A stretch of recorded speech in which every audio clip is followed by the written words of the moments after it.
रहमान रहीम अस्सलाम वालेकुम। Welcome to Zahra channel पे। कैसे हैं आप सब लोग? जहाँ पे रहे खुश रहें, हैप्पी रहें। अल्लाह पाक आपको ढेर सारी खुशियाँ दे।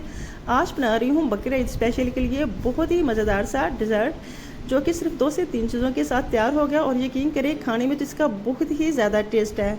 दूध और सवैयों और कुछ मैंगो के साथ मैं इसे बनाऊँगी मज़ेदार सा डिज़र्ट, और अगर आप इसे ट्राई करेंगे तो फिर तो ईद पे 4 चांद लग जाएंगे। तो शुरू करते हैं अपनी इस मज़ेदार से डिज़र्ट रेसिपी को। बिस्मिल्लाहिर्रहमानिर्रहीम। यहाँ मैंने लिए हैं बड़े वाले 3 मैंगो।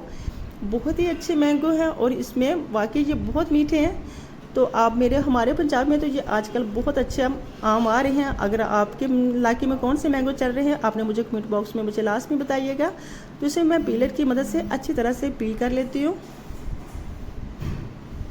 आप इसे जिसके साथ भी करना पसंद करते हैं, छुरी के साथ, पीलर के साथ, जैसे भी आपको सही लगे आप इसे पील कर लें। तो तमाम का मैं छिलका अच्छी तरह से पील कर लेती हूँ। गर्मियों का सीज़न है, मैंगो की बहुत सारी रेसिपीज़ आ रही हैं, बहुत ही मज़े की रेसिपी आ रही हैं। तो मैं भी आपको आहिस्ता आहिस्ता गर्मियों के सीज़न में मैंगो की रेसिपीज़ बताती जाऊँगी। तो इनको मैंने अच्छी तरह से पील कर लिया। अब मैं इसकी कटिंग कर लेती हूँ क्यूब्स की शक्ल में। मैंगो में वैसे भी बहुत सारा विटामिन सी होता है जो कि हमारी सेहत के लिए बहुत अच्छा होता है। आज मैं आपको एक छोटी सी रेसिपी बताऊंगी, टिप बताऊंगी। अगर आपके जिस्म पे खारिश है या आपको एलर्जी हो रही है तो फिर आपने ऐसा करना है, अगर आपके घर में चावल बने तो चावल खाने के बाद आपने 1 से या 2 मैंगो खा लेने हैं, और यकीन करें फिर आपको कभी भी खारिश का जो मर्ज़ है वो कभी भी नहीं लाहिक होगा। बहुत ही आजमूदा टोटका है और आप इसे ज़रूर ट्राई कीजिएगा।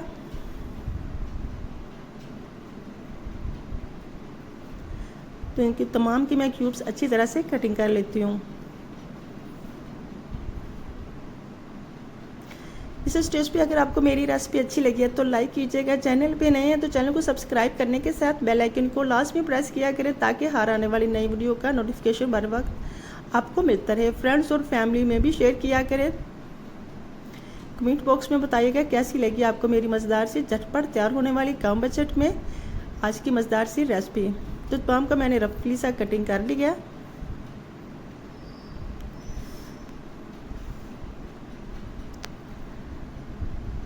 चलिए इसे शामिल करते हैं एक जूसर जग में, और अब मैंगो की मैं ये जो मैंने रफली सा कटिंग किया है इसकी मैं अच्छी सी प्यूरी तैयार कर लेती हूँ।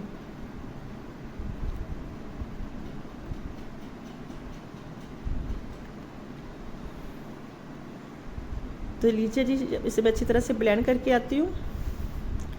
तो यह मैंने लिया एक देगची, इसमें मैं शामिल करूँगी दूध। 1.5 लीटर मैंने यहाँ दूध लिया है, गरम किया हुआ। ये उबला हुआ गरम किया हुआ गाढ़े वाला अच्छा दूध है। आप इसमें कोई सा भी दूध, मिल्क पैक, कोई सा भी दूध शामिल कर सकते हैं। तो चलिए इसे मैं चूल्हे पे रख देती हूँ ताकि इससे अच्छी तरह से बॉयल आ जाए। 2 से 3 बॉयल आने तक, तब तक के लिए मैं इसके लिए कुछ दूध को मैंने बचा के रख लिया था कॉर्नफ्लोर के लिए, ताकि मैंने इसमें कोई कस्टर्ड पाउडर नहीं यूज़ करना, कोई टाटा पैक मिल्क यूज़ नहीं करने।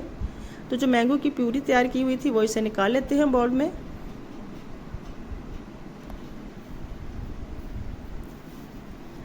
तो साथ ही इसमें शामिल कर लेती हूँ एक कटोरी में मैंने दूध कुछ बचाया था, उसमें शामिल किए हैं 3 चम्मच भर के इसमें कॉर्नफ्लोर के। इसे चम्मच की मदद से इसमें अच्छी तरह से मिक्स कर लेते हैं ताकि इसमें कोई भी लम्स बाकी ना रहे।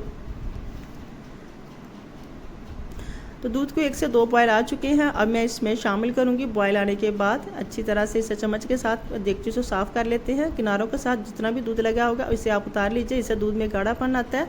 तो मैं इसमें शामिल करती हूँ चीनी। आप अपने टेस्ट के हिसाब से चीनी कम या ज़्यादा शामिल कर सकते हैं। यहाँ मैंने सिर्फ 2 कप चीनी के लिए हैं, छोटे वाले। अब इसे मैं 1 से 2 बॉयल आने के बाद इसमें शामिल करूँगी कॉर्नफ्लावर। थोड़ा थोड़ा करके कॉर्नफ्लोर शामिल कीजिएगा ताकि इसमें कोई लम्स ना बने, कोई गुठनी ना रहो। चम्मच को चलाते रहिएगा। अगर आपको कम लगे तो फिर भी आप इसमें दोबारा से शामिल कर सकते हैं अगर आप इसमें बहुत ज़्यादा गाढ़ापन चाहते हैं। लेकिन मैं इसमें थोड़ा सा मैंने और शामिल किया है क्योंकि मुझे कम लग रहा था। तो देखिए इसका कितना वेलवेटी सा, कितना मुलायम सा टेक्सचर तैयार हो चुका है। तो इसी तरह से मुझे चाहिए था। जब इसे 2 से 3 बॉयल आ जाएगी तो मैं इसे चूल्हे से उतार लूँगी। बहुत ही मज़ेदार है और यकीन करें बहुत झटपट तैयार हो जाता है और खाने में भी इसका बहुत जायका आता है। तो देखिए बहुत ही अच्छा सा वेलवेटी सा तैयार हो चुका है। अब मैं इसे उतार लेती हूँ और इसे ठंडा होने के लिए रख देते हैं।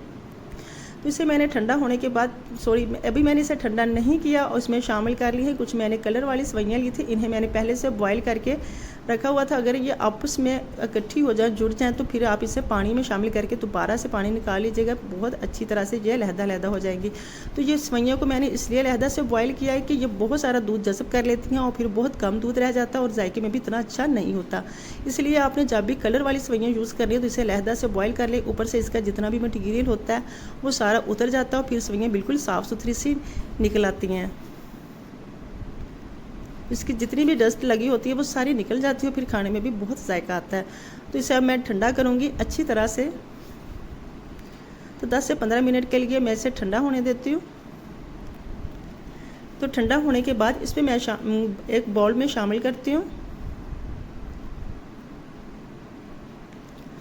बहुत ही मज़ेदार है और यकीन करें खाने में इतना टेस्टी है। अगर आप ट्राई करेंगे तो फिर मुझे ज़रूर फीडबैक दीजिएगा। लास्ट में ट्राई कीजिएगा, मेरे कहने पे एक दफ़ा ज़रूर ट्राई कीजिएगा। तो जो मैंगो प्यूरी बनाई थी वो मैं इसके ऊपर शामिल कर देती हूँ। तो सबको मैं ऊपर आराम से चम्मच के साथ लगाती जा रही हूँ। मैंने इसकी सिर्फ एक ही तह लगाई है। अगर आपके पास ज़्यादा है तो फिर आप इसकी 3 से 4 तह भी लगा सकते हैं।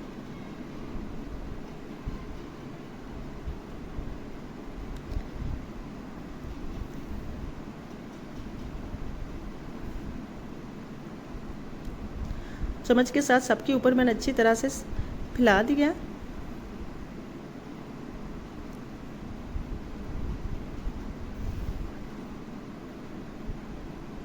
बहुत ही मज़ा आता है खाने में और यकीन करें बहुत ही कम टाइम है। टोटल इसमें मैक्सिमम जो होता है टाइम ज़्यादा से ज़्यादा लगे तो सिर्फ 10 से 12 मिनट लगते हैं और मज़ेदार सा डिज़र्ट तैयार हो जाता है। और जो मैंने क्यूब्स कटिंग किए थे वो भी इसके ऊपर शामिल कर लेती हूँ।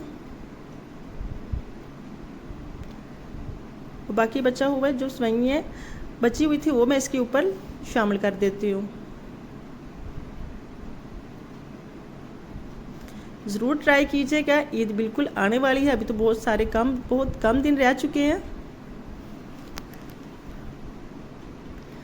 तो कुछ क्यूब्स को मैं ऊपर लगा देती हूँ।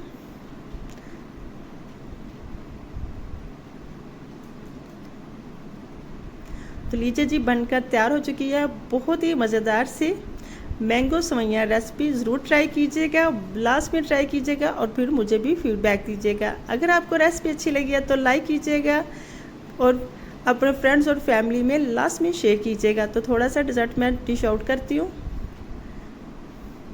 अल्हम्दुलिल्लाह इसे मैंने रखा था तकरीबन 20 से 25 मिनट के बाद रेफ्रिजरेटर में, ताकि अच्छी तरह से ये ठंडा हो जाए। और यकीन करें ठंडा होने के बाद तो इसका टेस्ट इतना मज़े का है ना कि मैं आपको क्या बताऊँ। तो बहुत ही मज़ेदार सा ये डिज़र्ट बन के तैयार हो चुका है। आई होप कि आपको मेरी रेसिपी अच्छी लगी होगी। अपना और अपनी फैमिली का ढेर सारा ख्याल रखिए। मिलते हैं नेक्स्ट रेसिपी के साथ। तब तक के लिए अल्लाह ने के बाद।